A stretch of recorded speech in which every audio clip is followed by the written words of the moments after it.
Okay, మనం చూరలమలైలో ఉన్నాం. చూరలమలైలో ఇటు పక్కకు వచ్చాను. కొన్ని ఇల్లు ఇంతకుముందు చూపించాను కదా, ఎక్కడికి వచ్చాను. ఇక్కడ మనకు కనిపిస్తుంది కదా ప్రొక్లైనర్. ఈ ప్రొక్లైనర్ ఓనర్ అయినా మీ పేరు? అజేష్ కనగత్ group construction company. Okay Ajesh, మీరు ఇక్కడ రెస్క్యూ ఆపరేషన్స్ లో పాల్గొన్నారు. రెస్క్యూ ఆపరేషన్ పడినట్టు ఈ ప్రొక్లైనర్ మీదేనా? దిగిపోయింది అది? దిగిపోయిందా? ఓకే, రెస్క్యూ ఆపరేషన్ ఏంటి? Searching body. Searching body. ఎన్ని బాడీస్ ఇప్పటి వరకు ట్రేస్ చేశారు? 50-60. మీరు టీము? మీ టీమ్. ఓకే, ఎవరైనా బతికి ఉన్న? Half of hand, half of. ఇంకా వీటిలో కూడా బాడీస్ ఉండొచ్చా? వీటిలో బాడీ ఉంది. వీటిలో ఉంది. బతికారా ఎవరైనా ఇందులో? ఈ ఇళ్లలో ఉన్న వాళ్ళు ఎవరైనా బతికారా? Two people. Only two people. మీరు ఇక్కడికి వస్తుంటారు, ఇది మీకు బాగా తెలిసిన ఏరియా? బాగా తెలిసిన area. Local work. JCB, Hitachi, tipper, local supply. Okay, ఎంతమంది ఉంటారు ఈ ఊర్లో? Voters list 2400. Voter list 2400 voters list. So ఇంకా ఎక్కువ ఉండే అవకాశం చిన్నపిల్లలు, చిన్నపిల్ల और other states peoples working in here estate. Okay, వాళ్ళ సంగతి ఏంటి? వాళ్ళు ఎక్కడ ఉన్నారు? Not confirm. Total 4400 some hectare in estate area. ఈ విపత్తు నుంచి ఎంతమంది ఎస్కేప్ అయ్యి ఉంటారు? 1000 people. The remaining not traced. ఎక్కడ ఉన్నారో తెలియదు. ఎక్కడ ఉన్నారో తెలియదు. ఫుల్ వీడు పోయింది. ఫుల్ వీడు టోటల్ 400 వీడు. ముండక్కల్ పరిస్థితి ఏంటి? Next 4 kilometre army bridge, preparing a bridge. Okay, మీకు ఏమనిపిస్తుంది ఇవి చేస్తుంటే bodies? Removing body. Okay sir, level this level removing full height soil, removing body. ये वाला नया आया है, वो भी पुराना है, 200 मीटर का है. उसके बाद फ्लड का बात है ना, ये पूरा 250 मीटर हुआ. हाँ, इतना बड़ा हो गया. ఇప్పుడు మీరు వర్క్ చేస్తున్నారు కదా, వర్క్ చేస్తున్నారు. ఎన్ని రోజులు పట్టే అవకాశం ఉంటుంది కంప్లీట్ అవడానికి? 2 दिन पहले रात को 1 बजे पूरा ऐसा गिर गया था. पूरा वर्क कंप्लीट అవడానికి ఎన్ని రోజులు పడుతుంది? 2 महीना का ऊपर चलेगा. 2 महीने का ऊपर. ये पूरा एरिया बोले तो 40 हेक्टर पूरा गिर गया मिट्टी. 40 हेक्टर 2 महीने के बाद 2 महीने का ऊपर चलेगा. ఏం డిఫికల్టీస్ ఏమైనా ఎదురవుతున్నాయా? You are facing any difficulties while searching up? पूरा अंदर ही मिट्टी का अंदर अभी भी आदमी लोग है. ये मिट्टी का अंदर है ना, पूरा अभी भी आदमी लोग है. तो उन लोगों के लिए हम सर्च कर रहे हैं. पूरा इटाची से बड़ा बड़ा पत्थर भी आया है, वो इटाची से निकलना पड़ेगा. इटाची से निकल के पूरा देखना पड़ेगा. రైట్, హిటాచీతో వర్క్ చేస్తున్నారు. అది దిగిపోయింది కదా, ఎందుకు? బురద ఉంది అక్కడ. पहले का नेल है ना, घर का नेल है इधर. हमको मालूम नहीं है कैसा कैसा गड्ढा है इधर रखा है, हमको मालूम नहीं है. इसलिए बकेट लेके पकड़ के आ रहे हैं. इटाची भी उधर గిర్ గయా. మనం కూడా చూసాం కదా, ఒక కర్ర తీసుకుని ఎక్కడ బురద ఉందో మనం చెక్ చేసుకుని వెళ్ళాలి. లేదంటే మనం కూడా ఎవరైనా అడుగు వేస్తే దిగిపోయే అవకాశం ఉంటుంది. రైట్, అందుకే ఇక్కడ చాలా ఆచితూచి వెళ్ళాలి. హిటాచి కూడా అక్కడ దిగిపోయింది అని అంటే మనం అర్థం చేసుకోవచ్చు.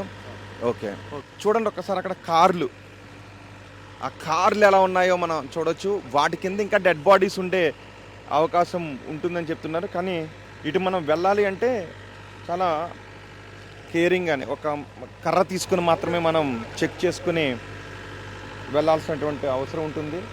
ఒకవేళ మనం నేరుగా వెళ్తే ఎక్కడ ఏ బురద ఉంటుందో, అడుగు వేయడానికి అవకాశం లేని ప్లేస్ ఎక్కడ ఉంటుందో తెలీదు.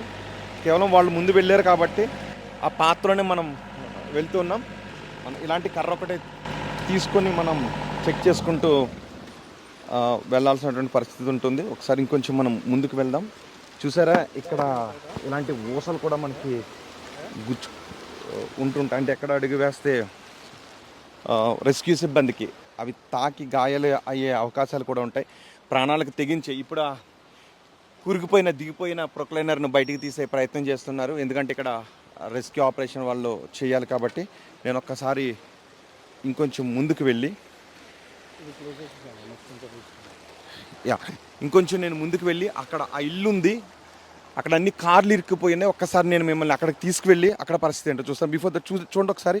ఇక్కడ మనం అడుగు వేస్తే ఇట్లా, ఇక్కడ అడుగు వేస్తే మనం లోపలికి కూరుకుపోయే అవకాశం ఉంటుంది.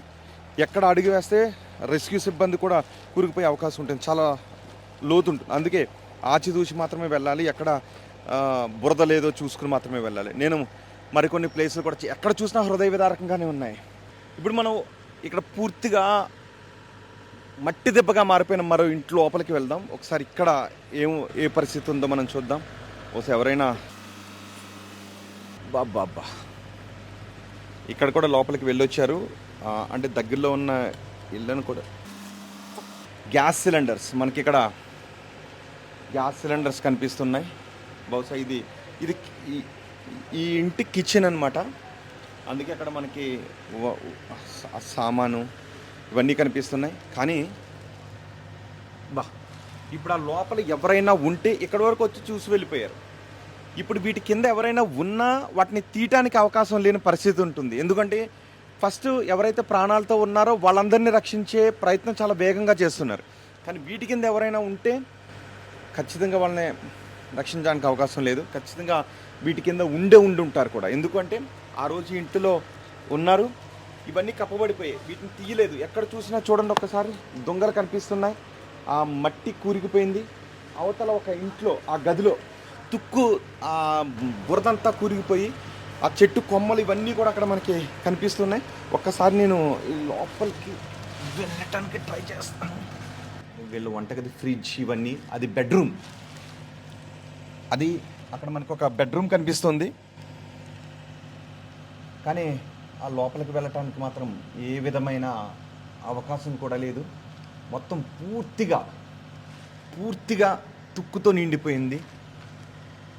ఈ చెట్టు కొమ్మలు వచ్చిన అది బెడ్రూమ్, అది అక్కడ కనిపిస్తుంది. రాజశేఖర్, నేను బయటకు వస్తాను.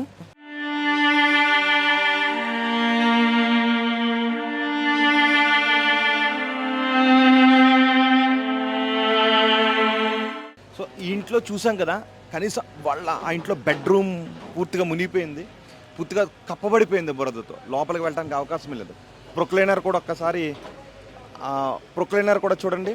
ఆ దిగిపోయిన ప్రొక్లైనర్తోనే బురదని వెనక్కి లాగుతూ రెస్క్యూ ఆపరేషన్స్ చేస్తున్నారు. ఈ బురద కింద కూడా చాలా బాడీస్ ఉండే అవకాశం ఉంటుందని చెప్తున్నారు. చాలా ప్రొక్లైనర్ని నిన్న చాలా మెషిన్స్ని ఇక్కడికి తీసుకొచ్చారు. ఆ మెషిన్స్ అన్నిటితోనూ సహాయక చర్యలు కొనసాగుతున్నాయి. కానీ చాలా డేస్ పట్టే అవకాశం ఉంటుంది. ఎప్పటికీ ఈ చర్యలన్నీ పూర్తి అవుతాయి, మళ్ళీ ఈ గ్రామం ఎప్పటికీ సాధారణంగా కనిపిస్తుంది అనేది మాత్రం ఖచ్చితంగా చెప్పలేని పరిస్థితి ఉంటుంది. ఒక్కసారి ఈ బిల్డింగ్ వెనక్కి నేను మిమ్మల్ని తీసుకువెళ్తాను. ఈ బిల్డింగ్ వెనక్కి, ఎందుకంటే అక్కడ కారు ఇరుక్కుపోయి ఉంది. ఆ బిల్డింగ్ వెనక్కి తీసుకువెళ్తారండి. ఒకసారి అక్కడ చూడండి, ఆ కారు కొట్టుకుని వచ్చి ఆ కారు ఈ రెండిళ్ల మధ్యలోనే ఉండిపోయింది. దాని అరుగు మీదకు ఫ్రంట్ వీల్, దాని అరుగు మీదకు ఫ్రంట్ బాడీ అంతా దాని అరుగు మీదకు వెళ్ళిపోయింది. ఈ బ్యాక్ పార్ట్ అంతా కూడా ఈ మధ్యలోనే ఉండిపోయింది. ఇలా కార్లు ఎక్కడికక్కడ కొట్టుకుని వెళ్ళిపోయిన పరిస్థితి ఉంది. ఒకసారి నేను ఆ కార్ దగ్గరికి వెళ్ళే ప్రయత్నం చేస్తాను. బహుశా ఇక్కడ ఎలాంటి పరిస్థితి ఉందో మనకు తెలీదు. కాలు దిగుతుందా? ఇక్కడ ఈ మధ్యలోంచి ఇటు వెళ్ళటానికి అవకాశం లేదు. ఎందుకంటే ఇక్కడ ఇదంతా బురద చాలా. ఒక్కసారి అక్కడ చూడండి, బురద చాలా దిగుతుంది కాలు తీసి కాలు వేయడానికి. కానీ ఒక్కసారి నేను వేరే రూట్లో అక్కడికి వెళ్ళటానికి ట్రై చేస్తాను. చూసారా ఈ కార్ మొత్తం, ఈ కార్ కొట్టుకుని వచ్చా పెద్ద బండరాళ్ళే ఆగలేదు. ఇలాంటి కార్లు ఎంత, పెద్ద చెట్లే ఆగలేదు. ఇలాంటి కార్లు ఎంత, పెద్ద ఇల్లే ఆగలేదు. ఇలాంటి కార్లు ఎంత, ఆ రోజు కురిసిన వర్షానికి, భారీ ప్రళయానికి మొత్తం చురాల మల్లె మొత్తం అంతా కూడా మునిగిపోయింది. ఈ కార్ ఇక్కడికి కొట్టుకున్న కార్ కీస్ కనిపిస్తున్నాయి నాకు. కార్ కీస్ దాన్నే ఉన్నాయి. అంటే బహుశా కారును వదిలేసి వాళ్ళు ఎస్కేప్ అయ్యి ఉంటారు. బహుశా ఇది పార్క్ చేసిన కార్ అని నాకు అనిపించట్లేదు. ఎందుకంటే కార్ కీస్ కనిపిస్తున్నాయి. రాజశేఖర్, కార్ కీస్ కనిపిస్తున్నాయా? కార్ కీస్ మనకి ఇక్కడ కనిపిస్తున్నాయి.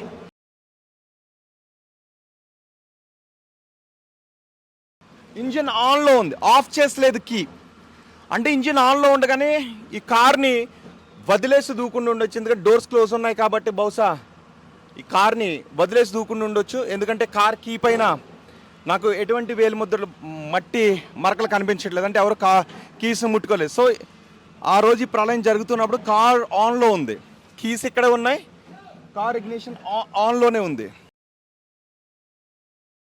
సో ఇలాంటి కార్లు ఎక్కడికక్కడ కొట్టుకొచ్చాయి. మరి ఇందులో ఉన్న వాళ్ళు ఏమయ్యారు? సేఫ్గానే బయట ఉండాలి అని కోరుకుంటున్నాను. మొత్తం ఇదంతా నుజ్జు అయిపోయింది, ఈ అద్దాలన్నీ కూడా పగిలిపోయాయి. వాళ్ళు బహుశా డోర్ తీసుకుని ఎస్కేప్ అయ్యుండి ఉంటారు. సో అటు పక్కన చూస్తే మొత్తం కప్పబడిపోయిన ఇల్లే కనిపిస్తున్నాయి. దీని నెక్స్ట్ కూడా పూర్తిగా కప్పబడిపోయిన ఇల్లు మనకి కనిపిస్తున్నాయి. ఒక్కసారి అటు కూడా వెళ్దాం. ఇంకా ఇలాంటి కార్లు అటు సైడ్ కూడా ఇంకా ఎన్నో కార్లు ఇక్కడికి వచ్చి ఈ తుక్కులు, అంటే ఆ రోజు చూడండి ఒకసారి, ఇక్కడ వరకు మార్క్ చూడండి ఒక్కసారి, ఇక్కడ వరకు పొంగింది. అందుకే ఇది బహుశా మనం లోపలికి వెళ్ళాం కదా ఇంతకుముందు, ఇది బెడ్రూమ్, కిటికీలోంచి కనిపిస్తుంది. కానీ చూడటానికి ఏమాత్రం అవకాశం లేదు ఇందులో, ఎందుకంటే అవన్నీ చెల్లాచెదురుగా పడిపోయి ఉన్నాయి, ఎవరు కూడా వాటిని తీయలేదు. కానీ ఆ రోజు మాత్రం ఇక్కడ వరకు మార్క్ చూస్తున్నారా, ఇక్కడ వరకు వాటర్ ఫ్లో అయింది. అంటే ఇక్కడ వరకు ఆ ఫ్రంట్లో ఉన్న ఇల్లు పూర్తిగా బురదలో కప్పబడిపోయాయి. సో ఇది ఇక్కడ పరిస్థితి. ఇంకొంచెం ముందుకు వెళ్దాం. ఇంకా రెస్క్యూ ఆపరేషన్స్ కొనసాగుతున్నాయి. ఊరు మొత్తం, ప్రకృతి ఊరిని మొత్తం వల్లకాడిగా మార్చేసింది. ఆ రోజు పాపం ఎన్నో కలలతో పడుకున్నారు. నిజానికి చెప్పడానికే బాధగా ఉంది. వాళ్ళు పడుకునేటప్పుడు చిన్న చిన్న పిల్లలతో తల్లి బిడ్డను జోకొడుతూ పడుకుంటుంది కదా, అలా జోకొడుతూ పడుకున్న తల్లి బిడ్డ వాళ్ళ కుటుంబం మట్టి సమాధులుగా మారిపోయి ఇంకా ఎన్నో ఇళ్లలో ఆ మట్టి సమాధుల్లోనే ఉన్నారు. ఎప్పటికీ రెస్క్యూ ఆపరేషన్స్ పూర్తవుతాయో తెలీదు. తమ బంధువులు ఇక్కడికి వస్తున్నారు, వాళ్ళకి ఏమైందని ఆ ఇళ్ళ దగ్గరికి వచ్చి చూసుకొని వెళ్తూ ఉన్నారు. అసలు ఏది వాళ్ళ ఇల్లు, ఏది వాళ్ళ బంధువుల ఇల్లు కూడా తెలియదు. కొంతమంది వాళ్ళు బయట జాబులు చేస్తున్న వాళ్ళు కూడా ఉన్నారు. మరికొంతమంది ఎక్కువ ఇక్కడికి పని చేయడానికి, ఎందుకంటే టీ ఎస్టేట్స్ ఇవన్నీ ఇక్కడికి పని చేయడానికి కూడా వచ్చారు. వాళ్ళ జాడ తెలియట్లేదు. ఇప్పుడు ముండక్కలు వెళ్తే ఎలా ఉంటుంది అనే భయం అందరిలోనూ కనిపిస్తోంది. అప్పుడే 2 days అయిపోతుంది, అప్పుడే ఇన్ని రోజులు గడుస్తున్న కొద్దీ డీకంపోజ్ అయిపోతున్నారు. ఎవరైనా కొన ఊపిరితో ఉంటే రోజులు గడుస్తున్న కొద్దీ వాళ్ళు బతకడానికి అవకాశాలు తగ్గిపోతూ ఉంటాయనే భయాన్ని వ్యక్తం చేస్తున్నారు. అందుకే సాధ్యమైనంత త్వరగా బతికి ఎవరున్నారు అనేది డ్రోన్ల ద్వారా కూడా సెర్చ్ చేస్తున్నారు. 2 दिन पहले रात को 1 बजे इधर से हमारा इधर का पुलिस स्टेशन है, मेपाड़ी पुलिस स्टेशन, वो पुलिस स्टेशन से फ़ोन आया था, इधर ऐसा मुंडकई एरिया में पूरा मिट्टी गिर गया है, पूरा आदमी लोग मिट्टी का अंदर है, आप लोग जेसीबी लेके इधर आइए बोल के. हम लोग इधर 25 साल का ऊपर है, जेसीबी का काम कर रहा हूँ. हम लोग इधर 25 साल का ऊपर जेसीबी का काम कर रहा हूँ. फिर हम लोग इधर का लोकल का आदमी लोग है, मेपाड़ी का जेसीबी वाला है. फिर हम लोग रात को आके रास्ता पूरा मिट्टी गिर के एक आदमी को इधर तक 10 किलोमीटर तक पूरा ट्रैवल को नहीं होता है, पूरा गाड़ी लेके पूरा क्लीन करके इधर आया था. उसके बाद देखे तो पूरा ज़्यादा आदमी लोग एक घर का ऊपर भी बैठ रहे हैं, थोड़ा आदमी लोग पूरा मिट्टी में गिर गया. वो कितना आदमी लोग गिर गया हमको भी मालूम नहीं है. फिर सुबह में गवर्नमेंट वाला आके कितना वोटर्स है इधर, और पूरा पढ़ने का बाद मालूम हो गया. 1000 आदमी लोगों को इधर से मिल गया. पूरा ये हाइट वाला एरिया है, उसका ऊपर से 1000 आदमी लोग को पूरा पकड़ के उधर बैठ रहे हैं. उन लोगों को पूरा गाड़ी लेके तो इधर का स्कूल है, स्कूल में भेजा है. पूरा टोटल देखे तो 400-300 का ऊपर घर इधर से पूरा निकल गया. एक आदमी का घर भी नहीं है, कपड़ा नहीं है, कुछ भी नहीं है. ये क्या वजह से फॉरेस्ट का ऊपर है, इधर एक फॉरेस्ट है, एक पहाड़ी एरिया है, उसका ऊपर से पूरा बड़ा पत्थर है, बाकी मिट्टी है. पूरा गिर के इधर का 40 किलोमीटर आगे दूसरा डिस्ट्रिक्ट है मलप्पुरम से भी 50 बॉडी मिला है. 40 किलोमीटर जाने के बाद इधर से एक आदमी का बॉडी जाके 40 किलोमीटर के बाद से भी मिला है. अभी 2 महीना 3 महीना इधर ऐसा काम करके बॉडी मिलेगा. ये मिलने के लिए भी मुश्किल है, बड़ा पत्थर है. वो निकलने के लिए इटाची जेसीबी पूरा इधर का पूरा इटाची वाला भी इधर ही काम कर रहा है. इधर का आदमी लोग है, बाहर का डिस्ट्रिक्ट का आदमी लोग है, बाहर स्टेट का आदमी लोग है, पूरा इधर आके काम कर रहे हैं. बहुत डेंजर से चल रहे हैं. अभी 2 दिन पहले भी इधर मिट्टी गिर गया था. हम लोग गाड़ी लेके इधर नदी में काम करने का टाइम में भी पूरा बहुत से पानी भी आया है, एक गाड़ी भी खराब हो गया. हमारा भी कैसे होता है हमको भी मालूम नहीं है. फिर भी हम भी इधर क्या है हमारा गांव के लिए काम कर रहा है. మరిన్ని వీడియోస్ కోసం ఛానల్ ని సబ్స్క్రైబ్ చేయండి, లేటెస్ట్ అప్డేట్స్ కోసం వాట్సాప్ ఛానల్ ని ఫాలో చేయండి అండ్ లింక్ డిస్క్రిప్షన్ లో ఉంది.